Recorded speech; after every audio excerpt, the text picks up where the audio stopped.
When you say, I'll work with anyone doing anything, what the client hears is this person hasn't figured out what their value is yet. They haven't figured out what problem they solve, if they even hear you in the first place, because you're going to be spread so freaking thin, desperately shouting that messaging out to everybody that exists on the internet. The broader you are, the harder it is for a client to A, know you exist, and B, know why they should even hire you in the first place. So instead of playing it smart, which is what you might think you're doing, broad positioning is probably one of the dumbest moves that you can make, no offense, in freelancing. Think it's like you're at the starting line of a race, and before everybody gets going, you go ahead and throw on some ankle weights and some wrist weights and a weight vest.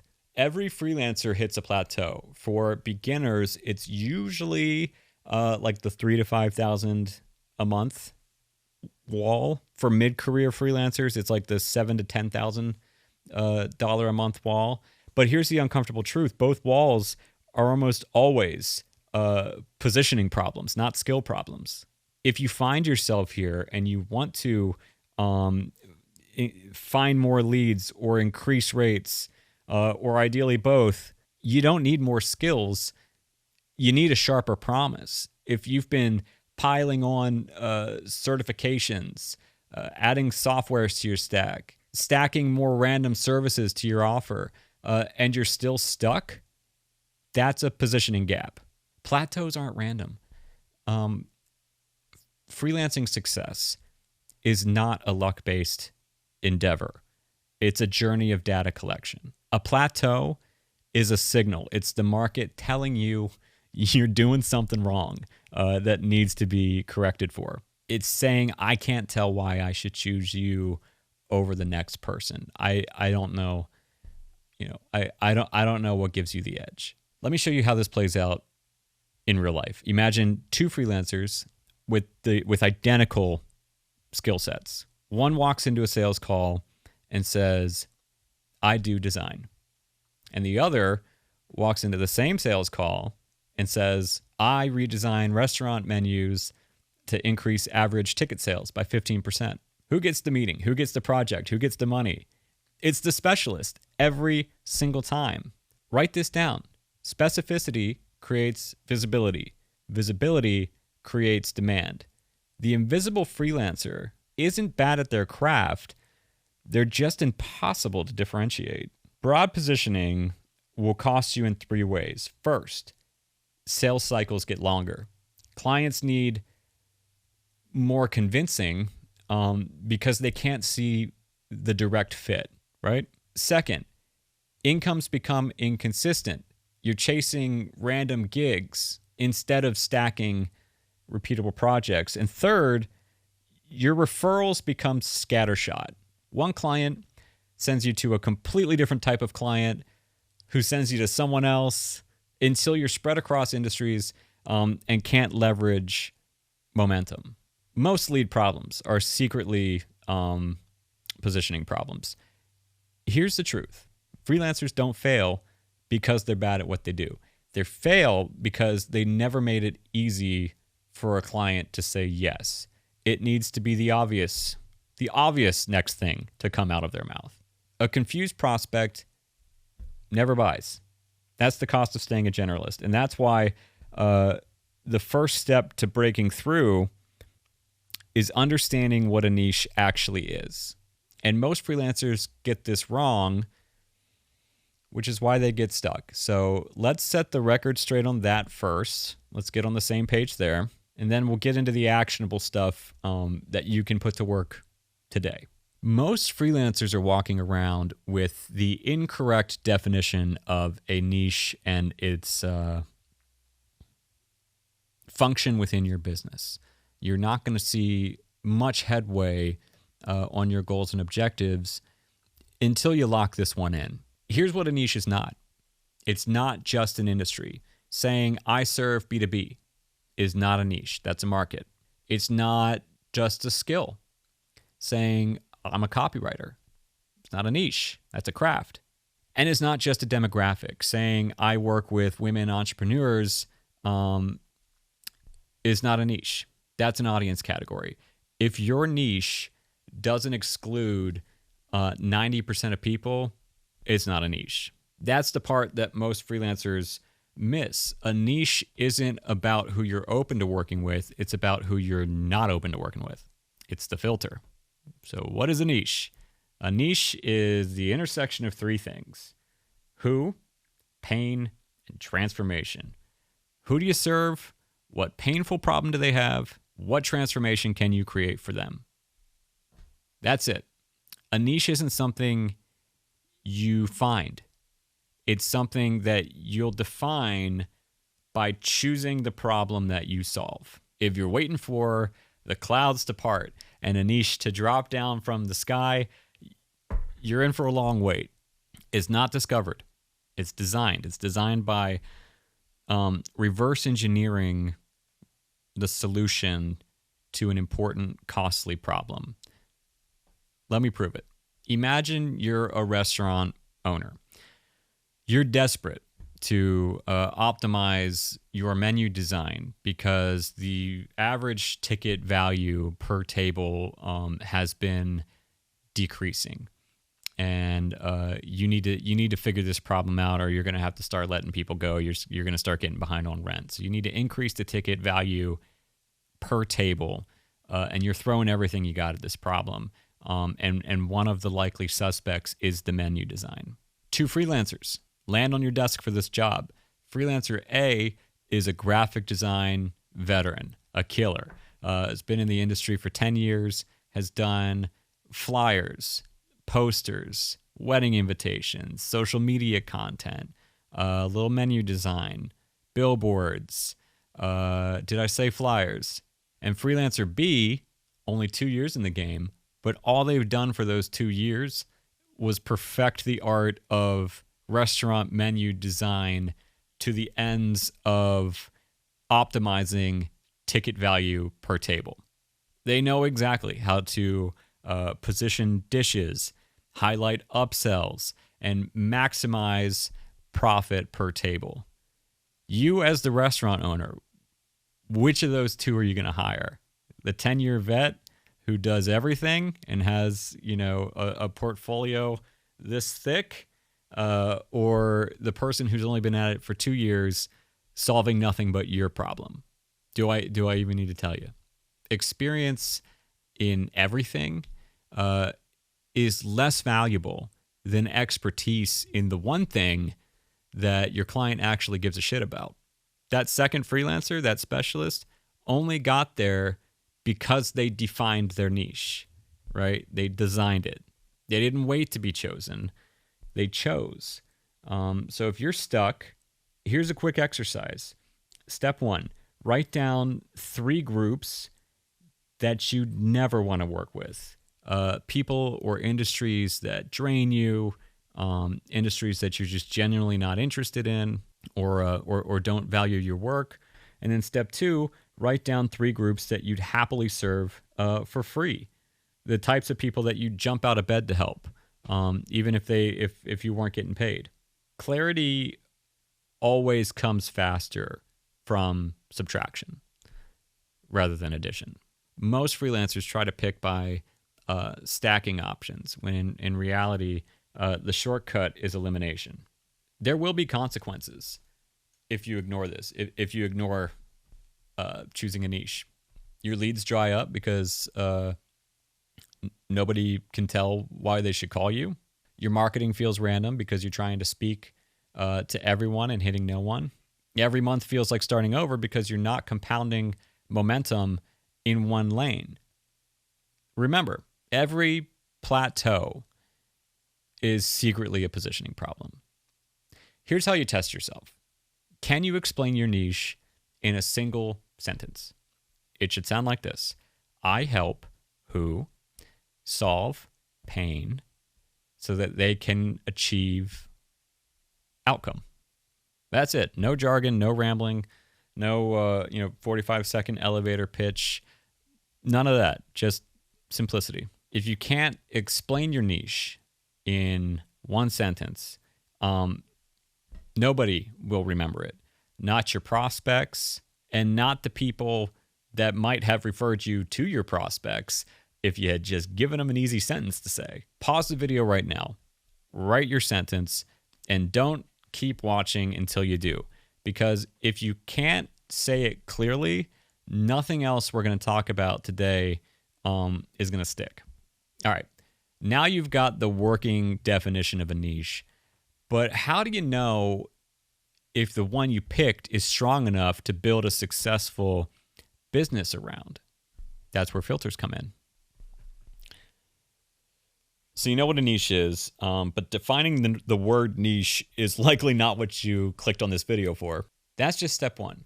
The real question is, how do you know if the niche you picked actually has the firepower to build a successful business around? That's where filters come in. Think of these as checkpoints. If your niche doesn't pass through them, you're setting yourself up for struggle.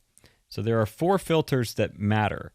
Filter 1 is, can they pay? Not do they want to pay, but can they actually afford to pay? Freelancers love chasing groups that sound cool but are broke. Broke audiences make for broke freelancers. No offense intended to these groups. And freelancing is choose your own adventure. If you want to spend your career in a certain broke niche, all power to you. I just want to make sure that you're going into it with your eyes open. Filter 2 is pain. Do they feel it enough to take action? Not a nice to have, not a maybe someday. Is the pain urgent enough to take action now? Is it costing them money, time, status, peace of mind? If it doesn't, you're going to be dragging them uphill to a sale every time. Filter 3 is proof. Do you have any credibility here? Doesn't have to be years of experience. It could be one strong project. It could be a personal connection, a friend, family, whatever, or even an unconventional story that gives you authority. And then filter 4 is passion. Do you care enough to keep doing it? Don't confuse this with follow your passion. This is about energy. Will you have the fuel to keep solving this problem long enough to become known for it? The best niche isn't the one you love the most. It's the one where your credibility collides with urgent demand. Now, I know what you may be thinking. You might be thinking, but Jamie, what if the niche I want is crowded?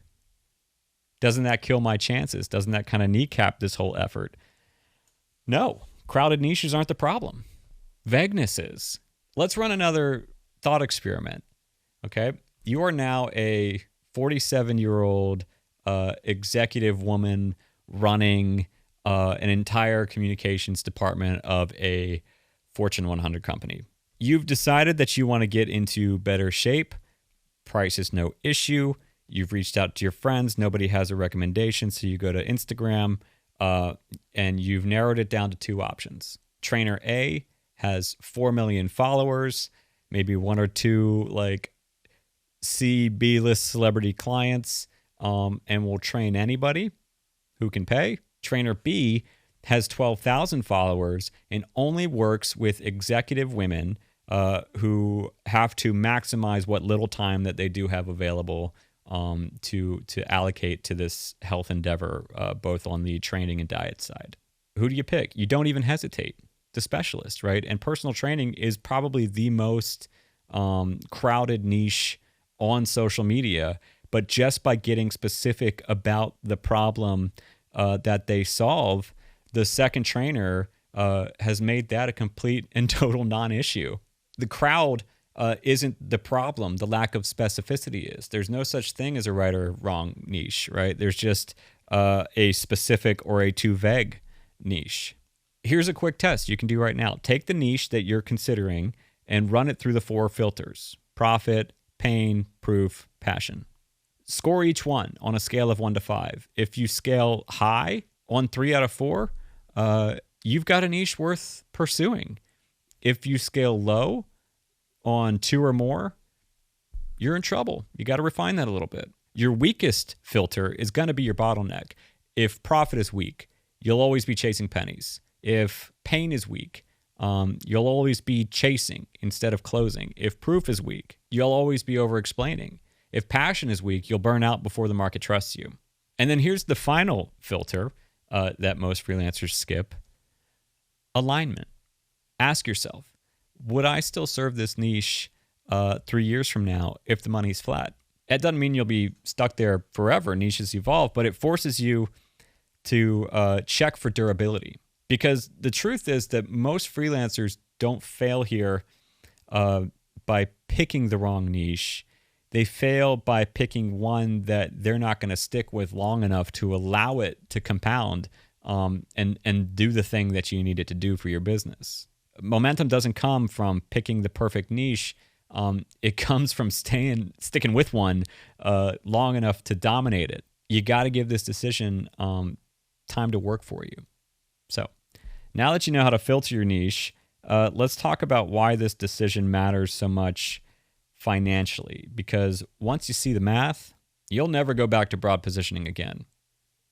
All right, let's shift gears, because up until now, we've been talking about clarity, psychology, positioning, but let's get brutally practical. Let's talk about money, because the second you understand the math behind niching, you'll never look at freelancing the same way again. Here's the simplest truth in the entire industry: specialists get paid more. Why? Because generalists are easy to compare, and specialists are difficult to source and to replace. When you're a generalist, a client stacks you against 10 other freelancers in their browser tabs, and they compare you on price and deliverables. They match your portfolios against one another. They see, the difference in schedules and availability. You're a commodity. That's the stuff you're competing on. When you're a specialist, you collapse the comparison.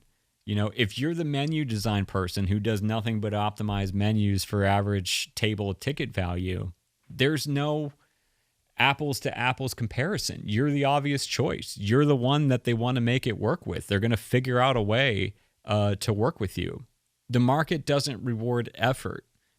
It doesn't reward years in the game. It rewards focus. Let's take it further, because I want you to actually calculate this. Think about your ideal client. Now ask, what is that client worth to me over 12 months? Now let's do the math. Say you're a generalist graphic designer. A client hires you for a logo for $500. Could you upsell them? Sure. But you'll have to pitch them, like legitimately pitch them on every new idea, because they see you as the generalist. They don't see you as the go-to person for any one specific outcome. Each time you're coming to them with a new idea, you're starting at zero. Now imagine you're a specialist. You're the restaurant menu optimization designer. A restaurant hires you once, and the next project is already implied. Seasonal updates, monthly tests. You're going to split test menus against one another now. Upsell to boards, digital ordering screens, new launch products. You're not pitching from scratch. You're the obvious choice, and that one restaurant doesn't just mean a $500 logo to you. It's a $10,000 relationship that you've forged and are consistently nurturing.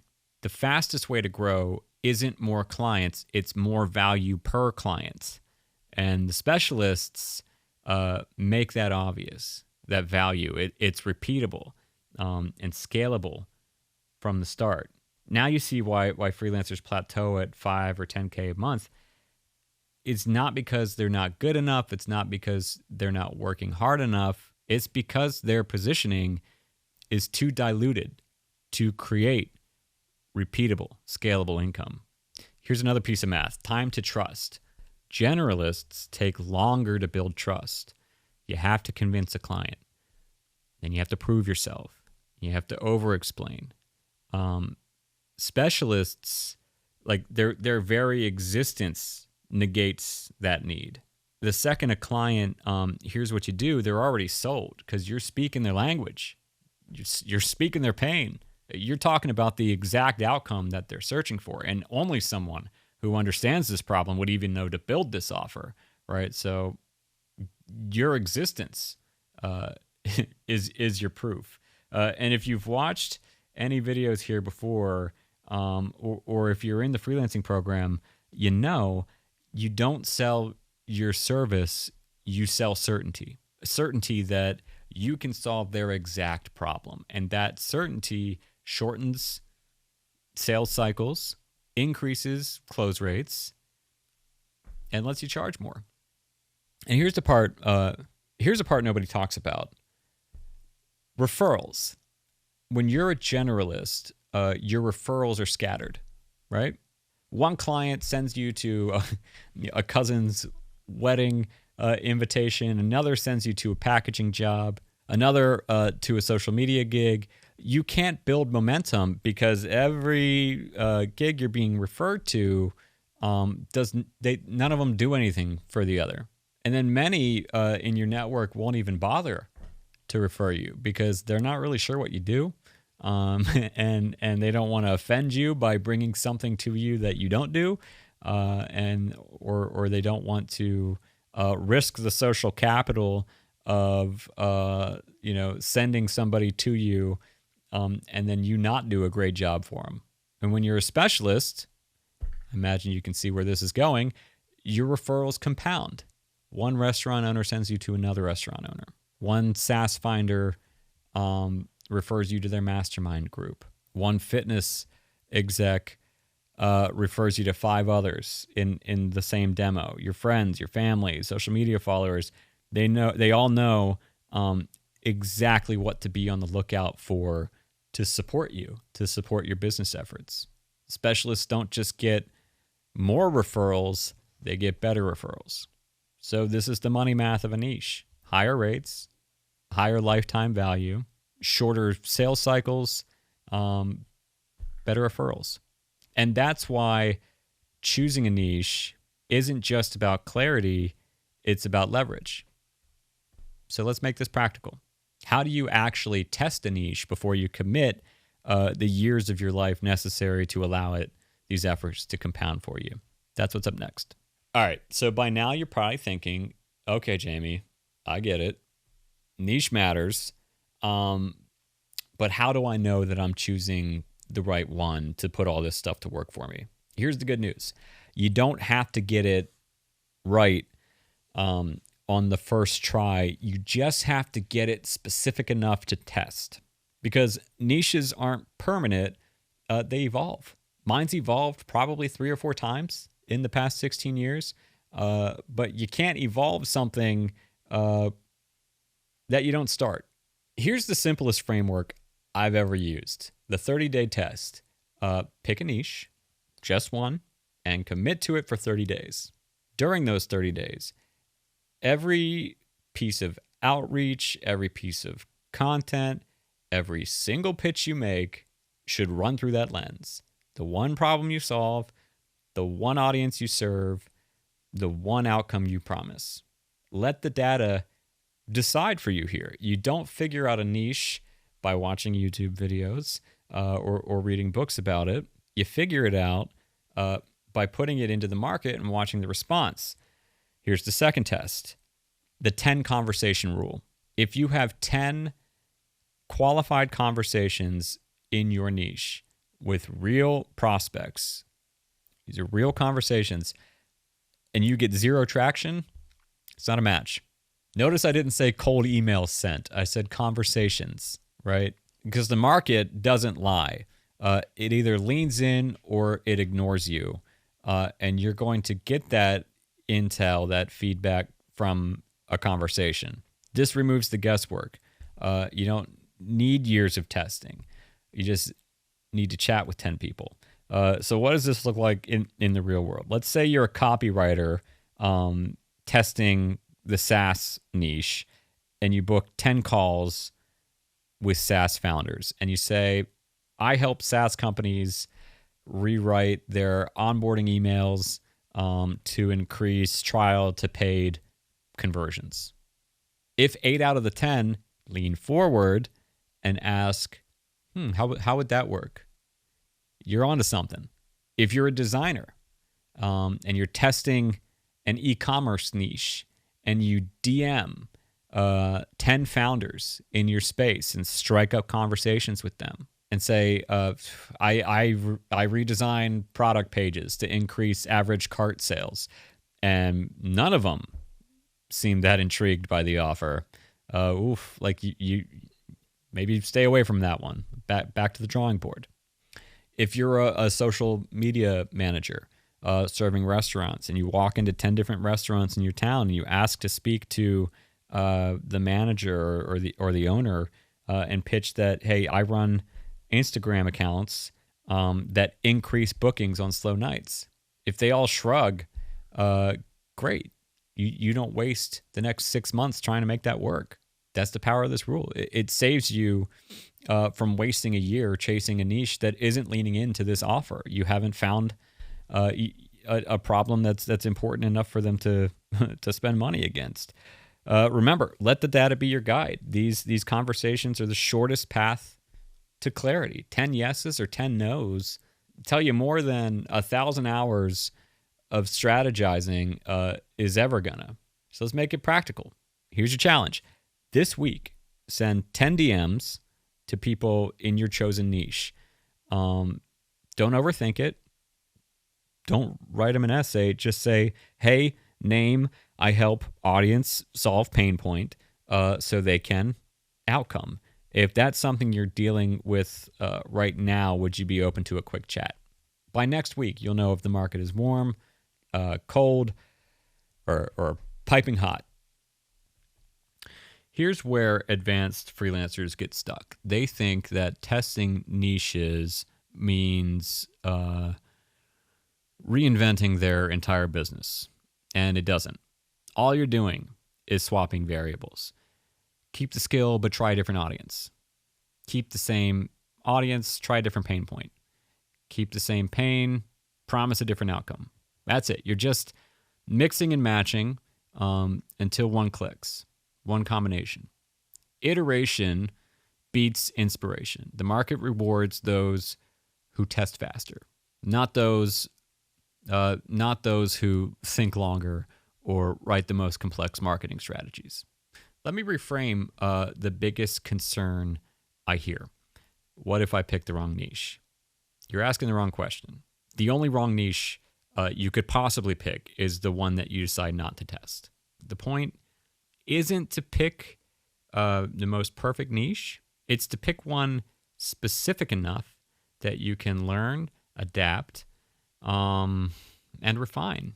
Because the moment that you stop waiting for certainty and start testing for clarity, you'll move faster than 99% of freelancers that are stuck in what-if mode. And look, this isn't a wall around your business, right? If someone from outside your niche comes along and wants to throw money at you to solve a problem for them, that isn't that sentence that you've written for yourself, by all means. The sole purpose of a niche is to give your marketing a target to hit. It's not to stop business from coming in.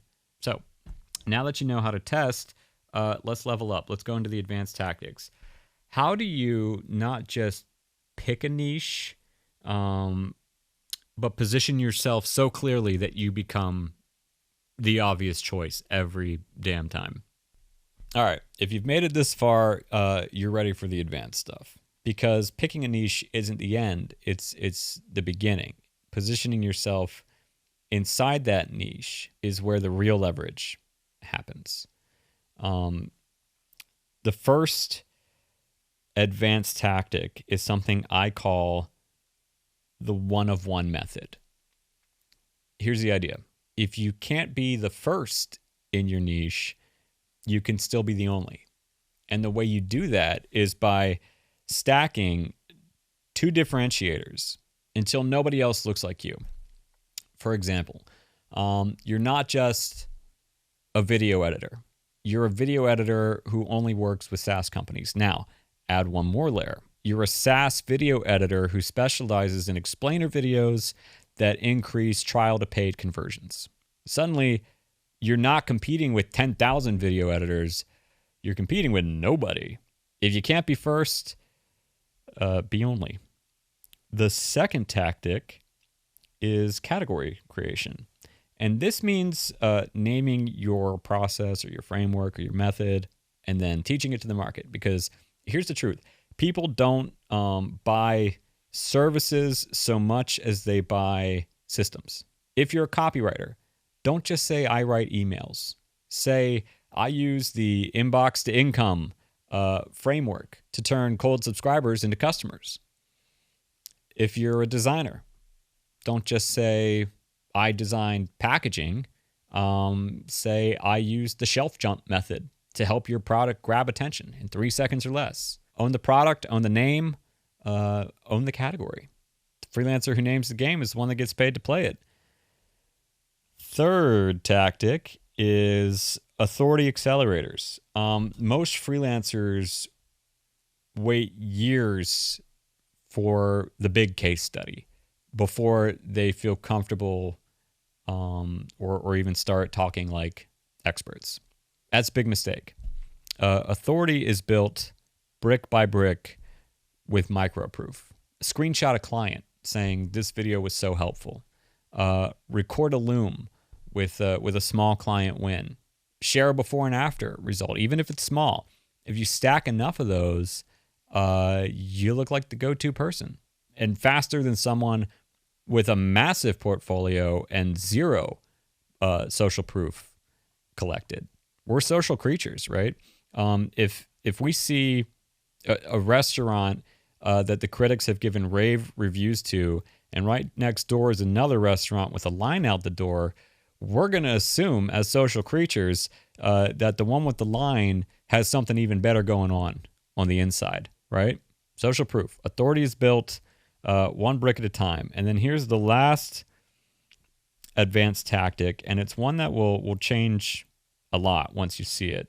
Clients don't choose the best freelancer. They choose the one that feels like the obvious fit for their given scenario. That's called the perception gap. You don't have to be 10 times better at your craft. You just have to be 2 times better or clearer in your positioning. A startup founder needs a new website. They've got 2 proposals sitting in their inbox. Proposal A, I design websites. Proposal B, I design the exact outcome that you're looking for. Who gets the call back? Not the better designer. Who knows which of those 2 is the better? But the clearer one is definitely the one that walks away with it. A restaurant owner choosing between 2 photographers. Photographer A, I do weddings. I do corporate headshots. I do food photography. I do events. Photographer B, I only do photography for restaurants looking to optimize their walk-in rate monthly. Both might take gorgeous photos, but the restaurant owner is going to pick the one who positions themselves as the stronger fit for what they're hiring for.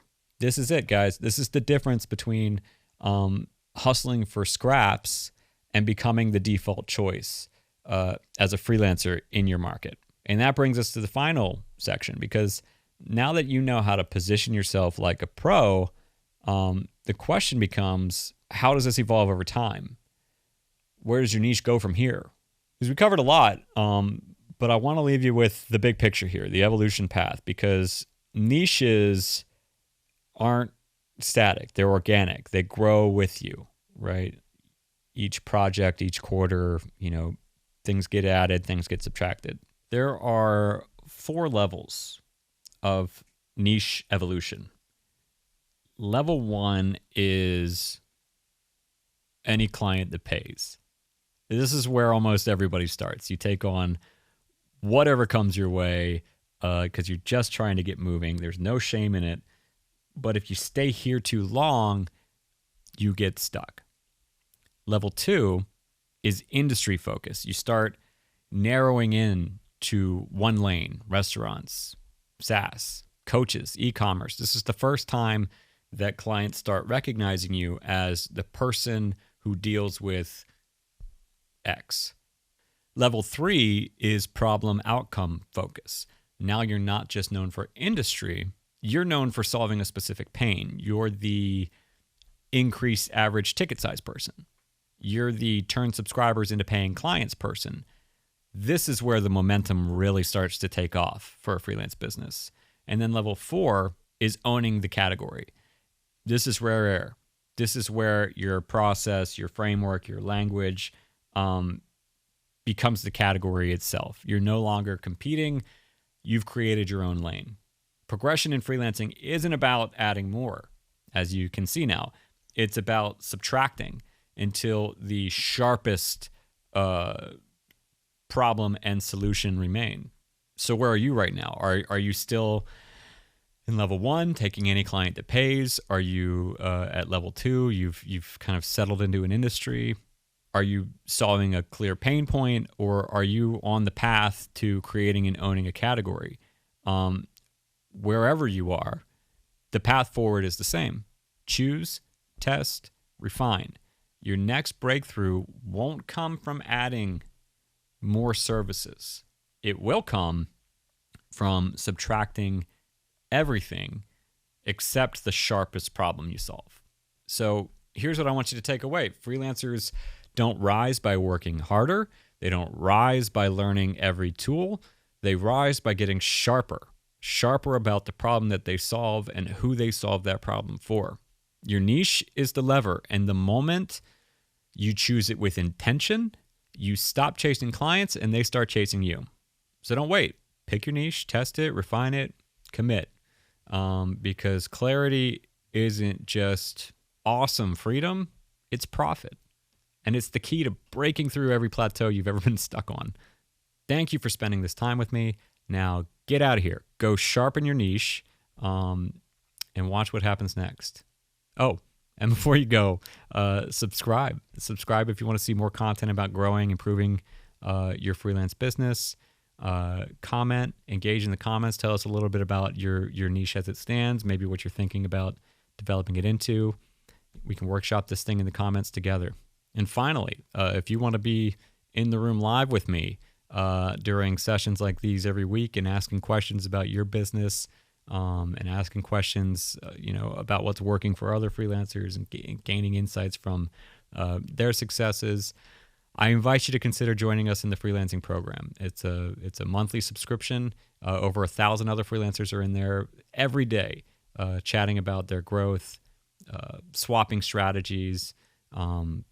There are a bunch of videos in there, of course, but really I think the magic is the community and the live interaction that we have. It's a place to be held accountable, but also to bring your specific questions about your business as it pertains to all this stuff. So there should be a link in the description for you to tap on to check out more about that. All right. Regardless, if I don't see you there, I'll see you back here soon.